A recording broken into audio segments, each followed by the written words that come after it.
No one expected this to happen. Caroline Leavitt, the youthful face of the MAGA movement, publicly challenged the glittering legacy of former President Barack Obama, an icon celebrated by the media. For over a decade on a live broadcast of the talk show American Forum, the stage was set for what seemed like a casual conversation. But within minutes, the audience realized this was no dialogue, this was a true ideological battle. Caroline didn't come to chat. She came to fight. Facing her that evening was Michelle Obama, former First Lady, a symbol of elegance and progress, who had inspired millions through Let's Move and her best-selling memoir, Becoming Michelle, took the stage with confident poise, her smile warm yet sharp, every word carrying the weight of a woman who had shaped American culture. She embodied the Obama legacy, a story of hope, diversity, and social justice.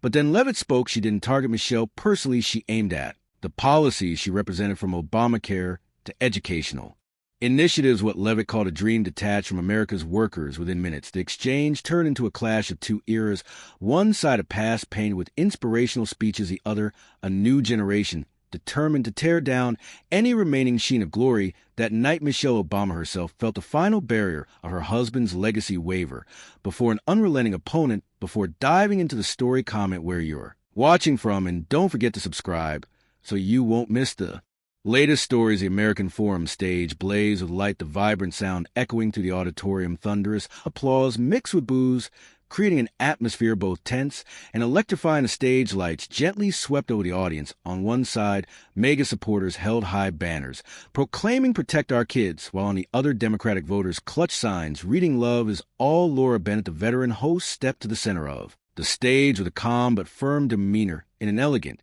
dark suit, she scanned the auditorium with a commanding gaze before offering professional smile. Welcome to American Forum, where we come together to discuss the issues shaping our nation's future. I'm Laura Bennett, and tonight we'll dive into one of the most heated and controversial topics: culture and identity.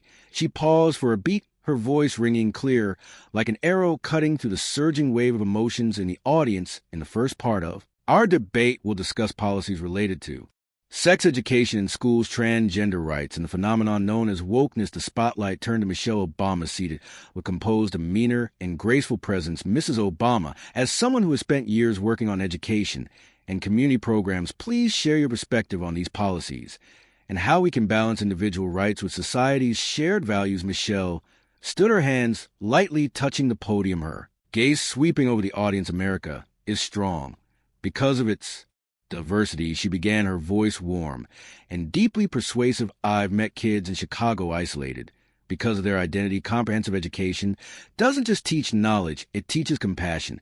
We must protect the vulnerable, not push them to the margins. The Democratic side erupted in applause, some holding up signs reading "Justice for All." But among the MAGA crowd, murmurs of discontent spread like wildfire. Laura turned to Leavitt, the corner of her mouth curling, as if inviting a counterstrike. Caroline, Mrs. Obama, has shared her view.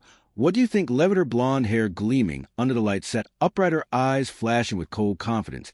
She paused for a beat, letting silence envelop the room, making the MAGA audience hold their breath. Then she stood, stepping toward the center of the stage, her gaze locking onto Michelle like a hunter eyeing prey. Mrs. Obama, you speak of compassion. Leavitt began, her voice smooth but laced with a hidden blade.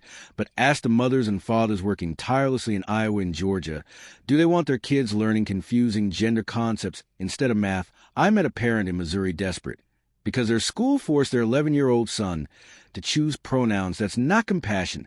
That's imposition. The MAGA crowd roared, their cheers crashing like waves. Some Democratic spectators bowed their heads. Uneasy, Michelle furrowed her brow, preparing to respond, but Leavitt raised her hand, signaling she wasn't done. You talk about isolated kids, I get. She continued, her voice suddenly softer, like a strategist setting a trap. But why don't you mention the kids mocked for holding their family's beliefs? Why are you silent when a coach in Arizona is fired for not using new pronouns? Who do you choose, Mrs. Obama, the kids or the activists? The question was like a spear piercing straight into Michelle's argument. The MAGA audience leapt to their feet, chanting Caroline. Michelle took a deep breath, trying to regain control. Caroline, you're twisting the truth. She replied, her voice still calm, but tinged with tension. Education is about opening minds, not dividing. I've been to schools, seeing kids find strength when they're accepted. We need a society that unites, not one that fears differences. She looked directly at the audience, seeking empathy. The Democrats clapped, but the sound was weaker, as if drowned By the mega momentum, Leavitt didn't let Michelle breathe. Her eyes blazed like fire opening mines. She shot back, her voice rising, dripping with sarcasm. You call forcing 9-year-olds to learn about gender identity opening minds. According to Pew Research, 65% of American parents want schools to focus on academics, not ideology. They're not the enemy, Mrs. Obama. They're the ones raising kids. Are you with them or with the corporations pushing wokeness? The mega crowd erupted, waving banners that read, "Parents first." Some Democratic spectators shook their heads silent. Michelle tried to hold her ground, her gaze steadier. "Caroline, you're stoking division." She set her voice firmer. "I don't represent any corporation. I represent those pushed to the margins, those who need to be heard. Education doesn't impose, it offers a chance to understand each other." She turned to the audience, hoping to reignite support, but only a small corner clapped. A mega boos overwhelmed, causing her to falter briefly. Leavitt smiled as if she'd anticipated Michelle's every move a chance. She repeated, her voice dropping, laced with mockery. "Were you giving a chance to the activists writing textbooks? Well, the workers left behind. I know a teacher in Nevada fired for refusing to teach fourth graders about transgender issues. You call that justice?" Mrs. Obama, the question was a knockout blow. Leaving Michelle momentarily stunned, Laura interjected, her voice charged with excitement. "Mrs. Obama, Miss Leavitt has raised a big issue. How do you respond?" The spotlight bore down on Michelle as if exposing every weakness. She took a deep breath, trying to regain her composure.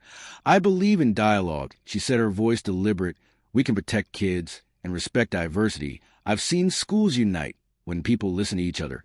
But her words lacked force, overshadowed by Leavitt's onslaught. Leavitt turned to the audience, raising her hand. Like an orator conquering the crowd, "Americans are fed up with wokeness forced on their kids," she declared, her voice resounding. According to Rasmussen reports, 70% of voters want schools to teach skills, not ideology. Mrs. Obama, do you hear their voices?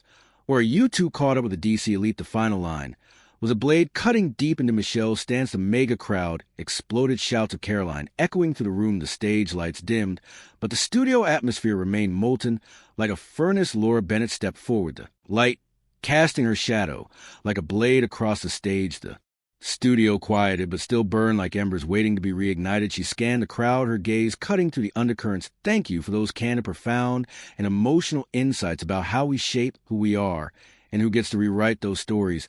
She said, her voice low, but resonant like metal beneath each word.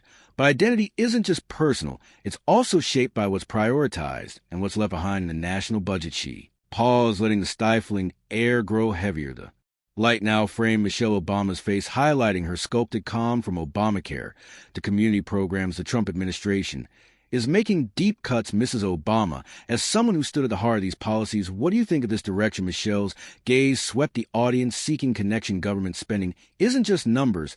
She began, her voice low and weighty. It's about people's stories. I met a single mother in Detroit whose son got heart treatment because of Obamacare. These programs are a safety net for millions of Americans. Cutting them means turning our backs on those who need help most. Laura turned to Leavitt, her eyes inviting a counterstrike. "Caroline, Mrs. Obama just defended the Obamacare legacy. Your response?" Leavitt, in a navy dress, sat upright, her eyes gleaming with cold confidence. She paused, letting the audience feel the pressure, then stood stepping forward with the stride of a warrior ready to land a blow. "Mrs. Obama, you tell touching stories," Leavitt began, her voice smooth but laced with mockery. "But let's talk reality. Obamacare raised insurance costs by 25% for middle-class families, according to the Kaiser Family Foundation.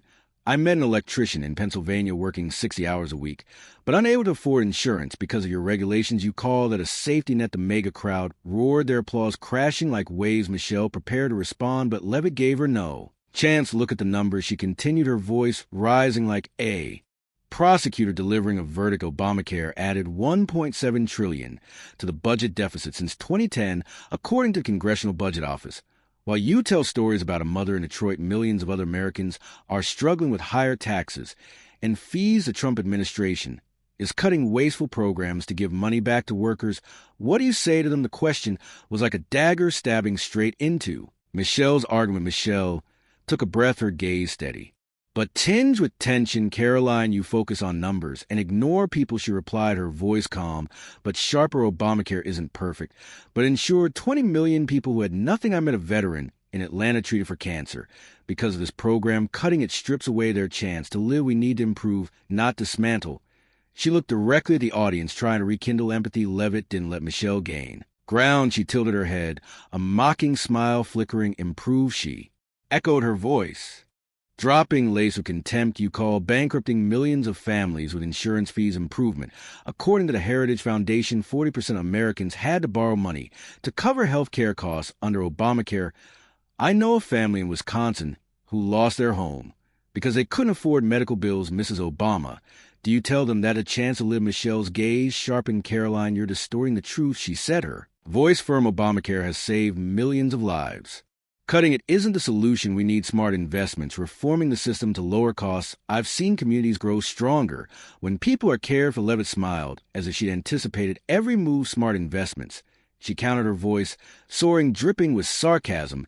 You call pouring trillions into inefficient programs smart. According to the Cato Institute, 30% of Obamacare spending is wasted on bureaucracy. Meanwhile, Trump cut taxes, boosted jobs, and returned $2.5 trillion to Americans per the Treasury Department. Mrs. Obama, do you want workers to keep paying for your failed dreams? A question was a punch, leaving Michelle stunned. The mega audience stood there, applause like thunder. Laura interjected, her voice charged with excitement. Mrs. Obama, Miss Leavitt just brought strong numbers. How do you respond? The spotlight bore down on Michelle, as if exposing every weakness. She took a deep breath, trying to regain her composure. I believe in an America that cares for each other, she said, her voice deliberate. Obamacare was a start, and we can improve it. Cutting it isn't the answer to abandoning responsibility. But her words lacked force, overshadowed by Leavitt's onslaught. Leavitt didn't stop. She turned to the audience, raising her hand. Like an orator conquering the crowd, Americans don't want bloated programs lining bureaucrats' pockets. She declared, her voice resounding. According to the Reason Foundation, 60% of voters support cutting government spending too. Lower taxes. Trump listens to them, but Mrs. Obama doesn't argue with the workers or with bureaucratic dreams. A final line was a blade cutting deep into Michelle's stance. The mega crowd erupted, shouts of Caroline echoing to the studio. Leavitt sat down, her gaze icy, like a warrior who'd landed a second blow. Michelle, though still composed, felt the mounting pressure. The ideological battle was tilting toward Leavitt, and the stage was hotter than ever. Laura Bennett stood at the stage's center like a steadfast pillar amid a raging storm. The lights highlighted her face, accentuating the sharp, commanding presence of a host navigating one of the fiercest debates on television today without shouting or exaggerating. With just a glance and a well-timed pause, she held the pulse of the entire room. So she leaned slightly forward, her voice lowering, as it drawing the audience closer. The question is, after all the arguments, the differences, and the clashes, what is the true mark a president leaves on this nation? She paused, her gaze shifting to Michelle Obama, then sweeping to Leavitt and the audience's legacy. About numbers, policy changes, or something deeper, something that touches the soul of a nation. The studio fell into a tense silence, taut as a bow string. Mrs. Obama, please. Michelle gently adjusted her beige silk dress, her eyes seeking empathy from the audience. Our legacy is a journey of overcoming, she began, her voice warm and emotional. We inherited a nation broken by a financial crisis we created. 14 million jobs saved the auto industry and brought Obamacare to millions who were desperate. I met a farmer in Iowa who said that because of us, his family no longer feared bankruptcy from illness, that a legacy of unity and hope. The Democratic side erupted in applause, some holding up signs reading Obama is pride, but boos from a mega crowd quickly cut in as if to snuff out every spark. Laura turned to Leavitt, her eyes inviting. A fatal blow, Caroline. Mrs. Obama just defended her legacy. How do you respond? Leavitt, her blonde hair gleaming under the light, sat upright, her eyes flashing with confidence, sharp as a blade. She paused for a moment, letting silence envelop the room, making the mega audience hold their breath. Then she stood striding to the center of the stage with commanding presence, her gaze locking onto Michelle like a strategist ready to deliver the decisive strike. Mrs. Obama, you talk about unity. Leavitt began, her voice smooth but laced with biting sarcasm, but asked the coal miners in West Virginia who lost their jobs under your administration, did they feel hope? I met a miner in Kentucky who said that during the Obama era, all he saw were factory closures and mounting bills. You call that a legacy? Michelle opened her mouth to speak, but Leavitt gave her no chance. Without asking permission or waiting for a cue, she charged forward like a cavalryman storming through an opponent's gap.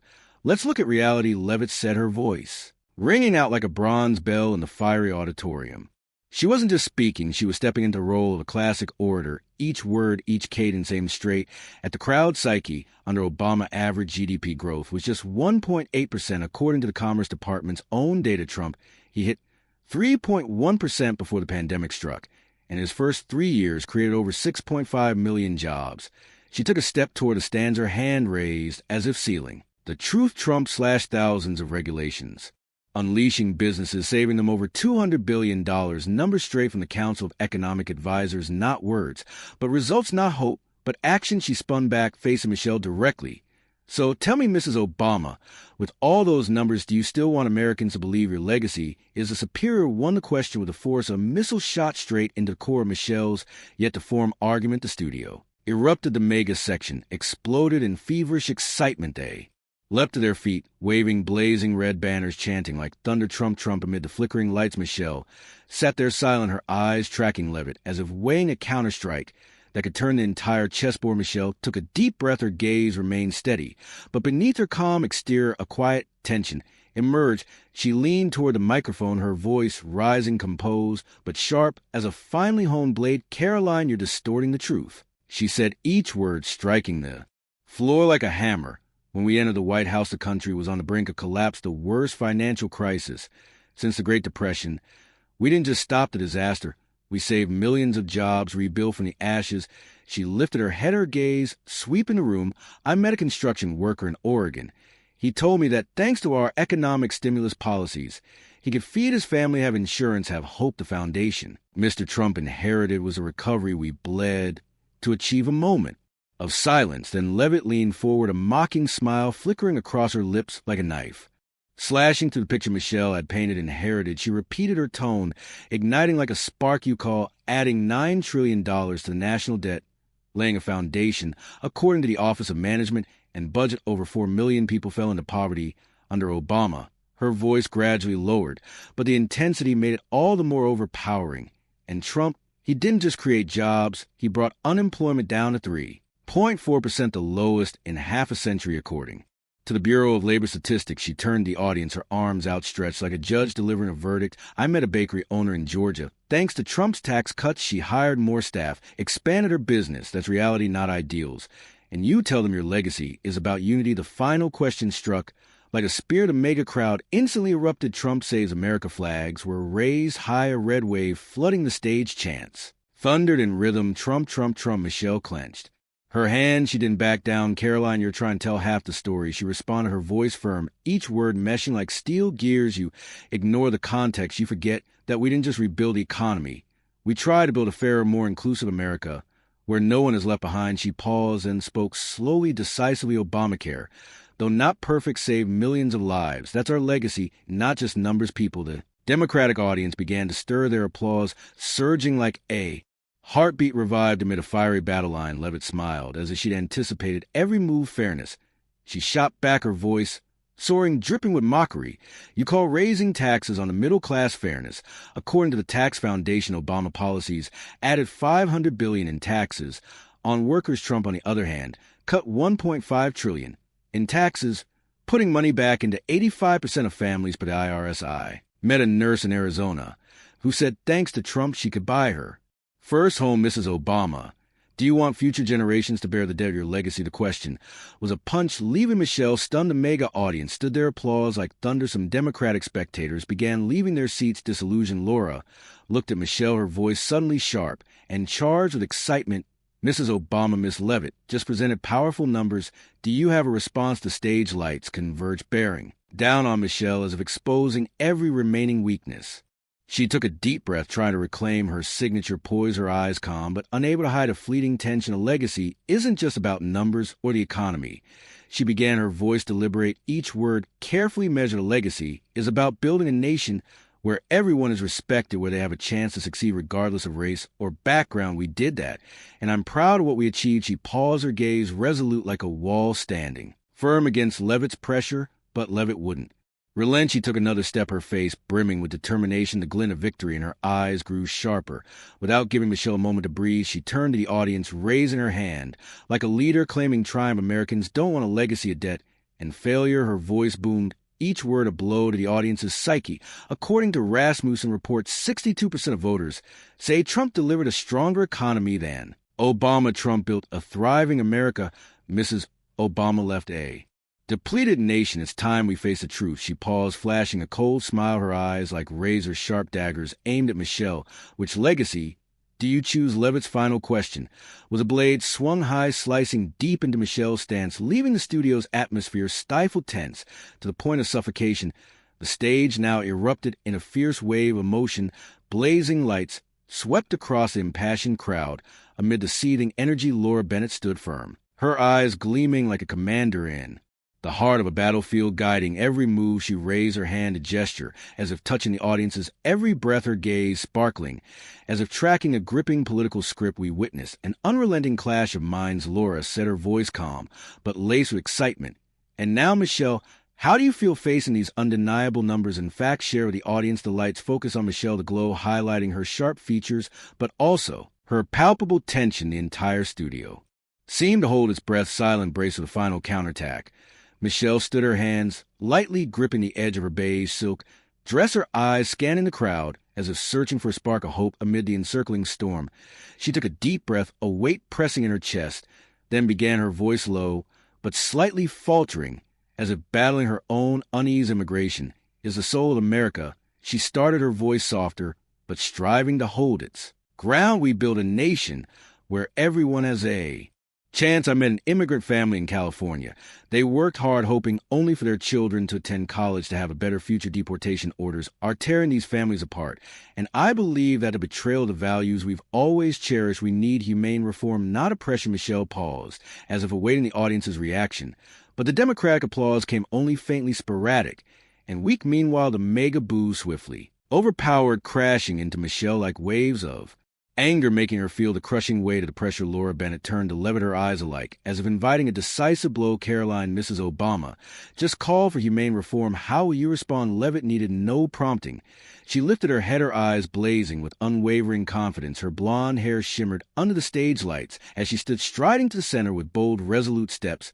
She faced Michelle, her gaze as sharp as a blade. Mrs. Obama, Leavitt began, her voice soft but laced with unmistakable mockery. You talk about the soul of America, but have you heard of Sarah Root's family, a 21-year-old girl in Nebraska killed by an illegal immigrant? Did they feel that soul? I met Sarah's mother. She got no justice from this administration.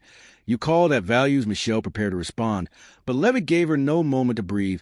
Let's look at reality, she said, her voice rising like a warrior commanding the battlefield. Illegal immigration costs $116 billion a year, according to the Federation for American Immigration Reform. While you talk about a family in California, millions of Americans are paying the price for lax border policies. Trump is protecting them with deportation orders. Mrs. Obama, whose side are you on? Leavitt's question pierced through Michelle's arguments like an arrow. The mega crowd erupted, standing and chanting borders, borders, as if to obliterate any defense from her. The Leavitt slaves began climbing the X trending charts, and Michelle felt the pressure mounting by the second. She took a deep breath, her gaze steady, but unable to hide the tension. Caroline, you use pain to divide. Michelle replied, her voice striving for calm, but noticeably sharper. Immigration isn't black and white. I met an immigrant doctor in Texas who saved hundreds of lives during the pandemic. Deportation orders don't discriminate, and they're tearing communities apart. We need a fair system, not violence. She looked directly at the audience, hoping to rekindle some empathy, but the Democratic applause sounded feeble, seemingly drowned out by the surging mega fervor. Leavitt smiled, as if she'd anticipated every move. Community, she countered, her voice soaring, dripping with mockery. Call letting cities like Chicago drown in crime and community. According to the Justice Department, 40% of violent crime in major cities is linked to illegal immigrants. Trump is cleaning up that mess, while Mrs. Obama defends failed policies. I met a mother in New Mexico who lost her son in a crash caused by an illegal immigrant. Mrs. Obama, do you want her to believe in your reform? A question with a blow, leaving Michelle stunned. The mega audience stood their applause like thunder. Some Democratic spectators began leaving their seats, disillusioned. Laura interjected, Mrs. Obama, Miss Leavitt just made a powerful argument. How do you respond? The spotlight bore down on Michelle, as if exposing every weakness. She took a deep breath, tried to regain her composure. I believe in a compassionate America, she said, her voice deliberate. We can secure the border without tearing families apart. Reform is the right path, but her words lacked force, overshadowed by Leavitt's onslaught. The Democrats clapped sporadically while MAGA continued to roar. Leavitt didn't stop. Americans want safety, not empty promises. she declared, her voice booming. According to the Center for Immigration Studies, 75% of voters support deporting illegal immigrants. Trump listens to them. But Mrs. Obama, does which values do you choose? Laura Bennett stood center stage, her gaze sharp like an observer of victory. She looked at Michelle once. More then turned to Leavitt, posing the final question Caroline misses. Obama showed remarkable resilience, but it's clear tonight this confrontation has been decided. What do you have to say about your victory? Leavitt stood, her eyes resolute, a faint but confident smile on her face. Thank you, Laura, tonight. I just want to say one thing: Americans need bold decisions, not empty words. I stand here not just to defend my values, but for the values the American people truly want. They want safety. They want their country strong. And they want a secure future today. I'll keep fighting for them. Leavitt's response was resolute, like a declaration of war. The mega crowd erupted in cheers, their applause thunderous. Showing no sign of relenting, Michelle stood silently, unable to counter further, while the audience seemed to have found a clear winner. Leavitt, with the strength of her arguments and her ability to command the crowd, had completely dominated. The lights dimmed, leaving the stage ablaze with the mega audience's fervent applause. The atmosphere in the studio remained electric. But backstage, another story unfolded. Caroline Leavitt, her blonde hair still gleaming despite the stage lights fading, strode into the green room with the confidence of a boxer who just knocked out her opponent. The mega team surrounded her, tight hugs and laughter ringing out. "You did it, Caroline." An aide exclaimed. Leavitt smiled, her gaze icy, but unable to hide her pride. Her phone buzzed, the screen flashing pus. She signaled for silence, pressing the speaker button. "Caroline, you're a warrior." Donald Trump's voice boomed through, brimming with excitement. "You showed them how strong MAGA is. America's proud of you." Leavitt responded, her voice smooth but full of pride. "Thank you, sir." "Mr. President, this is for the American people, not the elites." The surrounding crowd clapped, some raising fists and shouting MAGA. A Truth Social post from Trump's account spread instantly. Caroline Leavitt just taught the world a lesson in MAGA's strength. Tremendous. Meanwhile, Michelle Obama sat in a quiet corner backstage, dim light casting shadows on her face, her usual poise tinged with weariness. An aide stood nearby, trying to console her. "You did well, ma'am." Leavitt just played dirty. Michelle shook her head slightly, her eyes distant. "She was sharper than I thought," she said, her voice low, pensive. "She knows how to hit the crowd's emotions." She held a glass of water, her fingers trembling faintly, as if still feeling the pressure of Leavitt's attacks. A Democratic journalist, observing, quietly whispered to a colleague. Michelle was caught off guard. Leavitt destroyed her outside in the hallway. Reporters jostled to interview Leavitt, and Newsmax journalists thrust a microphone forward. "Caroline, how do you feel after dominating Michelle Obama?" Leavitt, standing tall, smiled confidently and replied, "I didn't come to fight a person. I came to defend Americans, those forgotten by Obama's failed policies." Tonight, we spoke the truth. The nearby mega crowd cheered, waving Caroline is the future banners. An X post went viral. Caroline Leavitt just tore apart the Obama legacy. Mega queen. The post racked up thousands of shares with comments like, "Michelle Obama didn't stand a chance." Michelle declined interviews. She left the green room through a private exit, avoiding camera lenses. An aide hurried after her, holding a phone displaying social media posts criticizing her. Michelle crashed against a 27-year-old. She glanced at the screen, then looked away, her face briefly showing a flicker of dismay. A Democratic commentator nearby sighed. She wasn't ready for this kind of fight. Leavitt was ruthless. Some Democratic spectators still gathered outside the studio, tried to defend Michelle, but their voices were drowned out by the mega crowd chanting "Caroline, Caroline." Backstage became a miniature media battlefield. Conservative journalists clustered around Leavitt, recording her every word. "Mrs. Obama represents a bygone era," Leavitt declared, and on camera, her voice steely. "Americans want action, not empty promises. Trump and I are delivering that." A reporter asked, "Do you think you changed the political game tonight?" Leavitt smiled, her eyes flashing. "I think Americans saw who's really fighting for them." The mega crowd clapped, some holding up phones live, streaming the moment. The #Leavitt slays continued to dominate, with a post reading, "Caroline just burned Michelle Obama to the ground. Mega reigns." In another corner, a group of Democratic journalists dissected Michelle's defeat. She was led by Leavitt from the start. One reporter whispered Leavitt knew how to use data and stories to hit people's hearts. An X post from a Democratic account tried to downplay it. "Michelle is still an icon, but Leavitt played dirty." But the post was quickly drowned out by the mega wave. "No excuses, Caroline," one conservative commentator near the exit told a camera. "This is a historic moment." Leavitt demolished the Obama legacy in front of millions. In a small press room, Leavitt continued answering interviews. Each word like a hammer solidified her victory. "I'm not here to boast," she said. Her voice calm but commanding, "I'm here to speak for forgotten Americans, those left behind by Mrs. Obama, and her legacy," a reporter asked.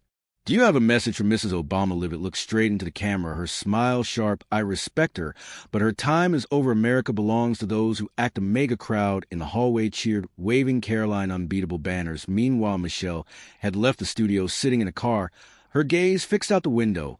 An aide read aloud a Truth Social post. "Caroline Leavitt is the mega flame and Obama is ashes." Michelle didn't respond, only sighed softly. She knew tonight was a defeat, not just personally, but for her husband's legacy. Leavitt, with her sharpness and unrelenting momentum, had turned American Forum into a battlefield, and she was the victor of the media storm. After American Forum spread like wildfire, Michelle Obama faced unprecedented criticism.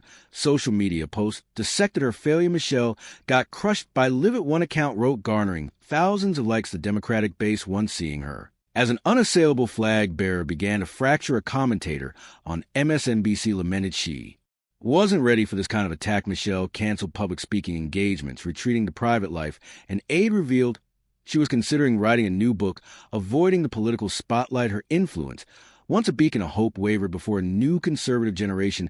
A Truth Social post mocked Michelle Obama. "Learn her lesson. Don't mess with mega." Caroline Leavitt became a radiant focal point with conservative outlets like Fox News and Newsmax vying to interview her on a live broadcast. She declared, "I fight for forgotten Americans." And tonight, they were heard. The ripple effect spread to the political landscape. Democrats bickered internally, some blaming Michelle's lack of strategy, others calling for a new face to counter mega. Leavitt conversely became a symbol of conservative strength. Young mega groups organized Caroline Night events, waving banners, praising her. A conservative journalist wrote on Breitbart, "Leavitt changed the game, proving mega is the future." Caroline Leavitt didn't just defeat Michelle Obama. She etched her name into American politics as an icon of the new conservative generation. At 27, Leavitt became a standard-bearer for the mega movement, dubbed a potential successor by Trump. Ex-posts celebrated her. Caroline is the future mega, forever unbeatable. She appeared at conservative conferences, each word igniting faith in a strong, uncompromising America. A Newsmax commentator wrote, "Leavitt redefined politics, sharp, fierce, and fearless." Caroline Leavitt became an inspiration for thousands of young women across America, from college campuses to small towns. Women for Caroline groups quickly grew, organizing workshops on oratory and leadership, encouraging women to engage in politics and public discourse. A Texas student shared on Truth Social, "Caroline made me believe I can change this country." Leavitt not only inspired a new generation of women, but also galvanized a robust conservative movement focused on working-class Americans. She skillfully used stories and data to confront and defeat elite forces, earning strong support from ordinary citizens.